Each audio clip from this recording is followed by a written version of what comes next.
नमस्कार भावांनो, बेलगाडा क्षेत्रातील देव वृत्सम द्वादशा हिंदकेसरी बकासूर बद्दल अपडेट घेऊन आलेलो आहे की बकासूर आता कोणत्या मैदानात पळताना दिसेल।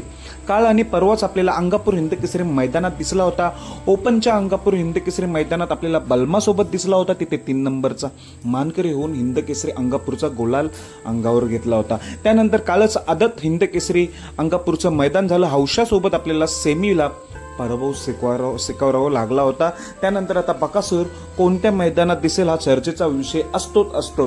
तर ते कोणतं मैदान? सध्या महाराष्ट्रामध्ये एक सण चालू आहे, उत्सव चालू आहे, तो म्हणजे गणेश उत्सव। गणेश उत्सवानिमित्त भव्य असं ओपनचं मैदान होत आहे। मंगळवार दिनांक 2 सप्टेंबर रोजी भव्य असं ओपनचं मैदान मौजे गट्टेवाडी तालुका मान जिल्हा सातारा येथे। जरी हे मौजे गट्टेवाडीला मैदान असलं तरी फाटी वेगळी आहे।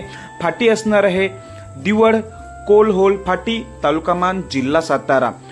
दिवड कोलहोल फाटी तालुका मान जिल्हा सातारा येथे हे मैदान भरवण्यात आलेलं आहे। श्री गणेश केसरी 2025 येथे बक्षीस स्वरूप आहे प्रथम क्रमांक 1 लाख, द्वितीय क्रमांक 71, तृतीय 51 अशी जरी बक्षीस असली तरी या मैदानात बरेच आपल्याला टॉपचे नंदी पळताना दिसतील। त्यात आपला बकासूर देखील 100% पळताना दिसेल। येथे मैदानाचा लाईव्ह प्रक्षेपण P3 लाईव्हवर होत आहे आणि प्रवेश फी असणार आहे 1000 रुपये। आयोजक आहेत पुण्यश्लोक अहिल्यादेवी होलकर गणेश उत्सव मंडळ गट्टेवाडी यांनी हे मैदान आयोजित केलेलं आहे। श्री गणेश केसरी 2025 2 सप्टेंबरला या दिवशी आपल्याला बकासूर पळताना दिसणार आहे। धन्यवाद भावांनो।